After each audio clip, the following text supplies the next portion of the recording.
Thank you for listening to the Court of Public Opinion. Okay, everyone heard about the interview between Kelly and Putin. Well, Megyn Kelly, sorry. But before we go into that, I want to say, personally, one of our favorite hosts. At first, I couldn't believe how friendly and nice she has been. And it's hard to believe that you could see more friendly talk show hosts, but she has left Fox News, and that's Jenna Lee. And we wish her the best. She's just a nice, nice woman. Okay, let's get to the important stuff here regarding the interview. This forum, which Megyn Kelly was invited, I'm not quite sure why she was a moderator, but, she was at this forum. And, of course, she followed it with a one-on-one interview with Russian leader Vladimir Putin. And without going into too much, because I don't know that I can use my healthy energy to do that, I would say that this interview was very awkward. And I'm going to write a few notes, or have wrote a few notes, regarding this interview because of the one-on-one interview with Megyn Kelly and Vladimir Putin. And the things I picked up was awkward, very awkward. The crowd was laughing at her. And, it's going in there with these assumptions and allegations. She was acting like a defense attorney for anyone would make these erroneous debates about how it was hacked. There was a lot of questions regarding the election. So you can see by her facial expression, she was really tight-lipped.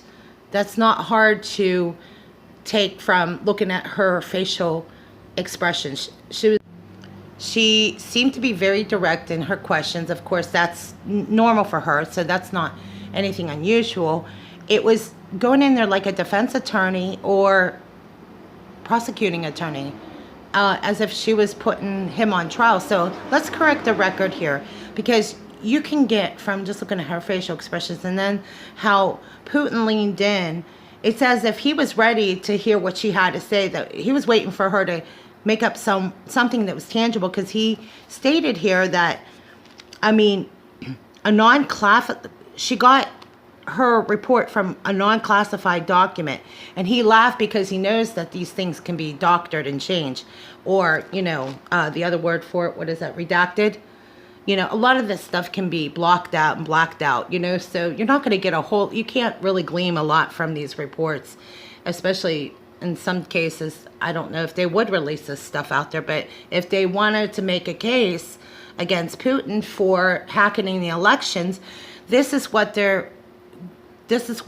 Megyn Kelly came in with.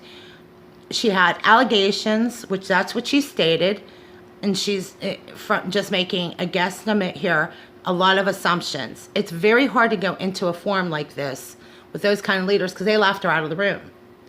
And those are the things that you take away from this interview. And no, I don't think that she did a good thing for herself, personally. This is not a career move. I wouldn't be surprised if she would be. I would be surprised if she ever be allowed to do a forum like this, because they're looking at her, and it's already hard for a woman to get in there because of the religious beliefs that some people have towards women in positions of power. Okay, not to say that there aren't women that can't be in a position of power, but you're talking about you're talking about world leaders, a lot of which is not familiar to men, and they often say women are in men's world. Well, I want to tell you, for those people that try to challenge men this way, I'm not on her corner. Okay, I would not go in there knowing that there's a lot of political poison, toxicity. And putting that out there is what I saw, okay? It's just like reverb. So I took more notes, and he joked, and he said there are no facts. A lot of this is all based on assumptions. That's what we've been hearing, is there's a lot of assumptions made. It's nothing for world leaders to meet with one another and talk and discuss things. So what he was saying in this interview about having met Michael Flynn, okay, that he didn't even know that Michael Flynn was there, because he was in the middle of meeting a bunch of other people, and he had a few minutes to say hi, and that was about the extent of their conversation. So I think a lot of this is all exaggerated.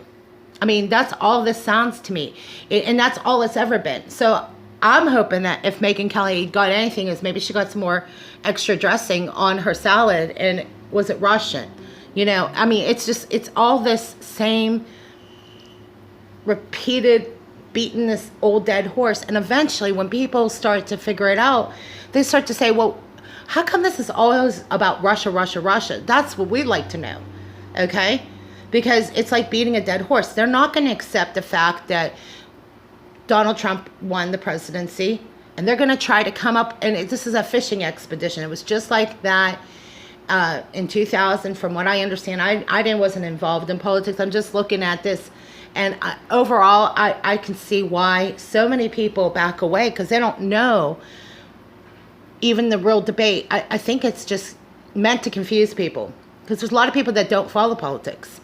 But they're looking at Megyn Kelly, and she looks good. She's presentable.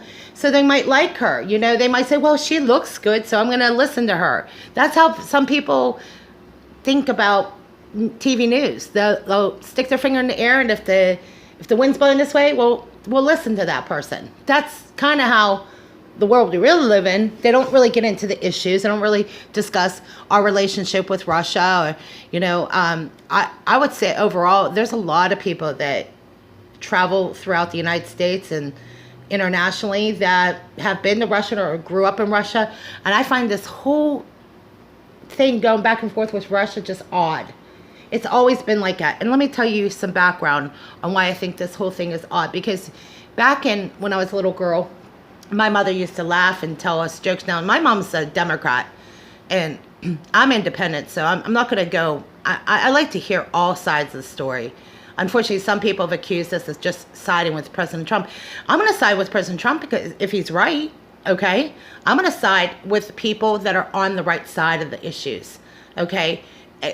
I'm not going to sit here and just take people's word for it. I want to know that they really mean what they say. And looking at looking at Prime Minister, is it Prime Minister Putin? I'm sorry if I got that incorrect. But it just looks to me like he did not want to be there, and neither did she after a while. I honestly think she probably thought she was doing the right thing. And, you know, for the record, because I think we should correct the record here, just for our sake. It's not how you approach a world leader. And maybe the questions are direct. Maybe it is aggressive, okay? And those are the kind of things that some of us have taken away. I was listening to Babardi, language experts, people that study body language. And in this case, I'll put the link below. You know, you could take a lot of things from just doing body language.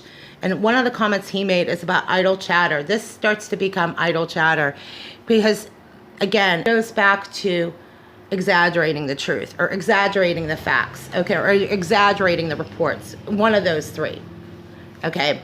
Still, what you have to come away with is this all just puffed up, and that's exactly what they is. It's igniting a story and making it something that's not. That's all it is. A lot of people embellish stories, and they exaggerate the truth or exaggerate the story to the point we're at now. And instead of walking away with you know, some self-respect or even your dignity, I don't know how she did walk away with her dignity. She was laughed right out of the room. I mean, you watch the videos below. They were laughing at her. This is frivolous, stupid stuff. And, you know, in the court of law, they won't even take certain cases because it is frivolous. I don't know how it got this far. Really, I don't. But the fact that Megyn Kelly is doing the interview and she's pretty, a lot of people are just like, well, she just sounds nice, so I'm just going to listen to her. That is how a lot of people look at politics today. They just, if they like you and you're pretty or you're good looking, they're going to listen to you. I don't know why it's that way. But we're talking about making really some serious allegations. I want to also follow it with this, okay? Because anybody that knows anything about computers and the hardware, that they have a back door that if in a case that you're having problems with your computer, you know, you can do remote access. And remote access helps somebody that's on another computer fix something that's in your computer. There's plenty of ways that they can doctor the voting machines. They can go in through a back door. I mean, everyone that has a computer has it. The thing is, they could plant stuff on your computer anymore. They could do a lot of things through remote access. So what he was saying is true. You can pretty much use anyone's IP address through remote access. I'm surprised. Maybe she has never had hardware or worked on a computer, but that is something like you can find right in anyone's control panel. They can literally put anything in someone's computer, viruses, etc. You could, that's just somebody. Anyone that owns a computer should know this. So a lot of what I heard today and these interviews, not surprising. Do I think Megyn Kelly has a future as an anchor at NBC? Absolutely. See, she scored one for the team. A little fact from my friend, Navy SEAL, they literally shut the door on CNN and MSNBC now. So I don't know how they're going to have access to these important interviews. Or at least get meaningful information, because all this is all driven by speculation. Again, her words, using her words, allegations. So unfortunately, you can't make a case just based on allegations and non-classified or declassified documents. I mean, that's kind of where he was going. It's like, you're trying to make a case out of this. Where are the facts? And as a result, if you can just, anyone could just blow up a story. Anyone can sensationalize this. That's the whole thing with the whole Russian story. It's blown out of proportion, gaslighted. I mean, they're just reigniting this, and it's all the same thing. So we can at least walk away knowing that much. I don't know what she accomplished there. I don't, honestly, nothing. The Court of Public Opinion is a part of the Amateur Radio Network. Warm up with us here at Planet Radio and more news talk at YouTube.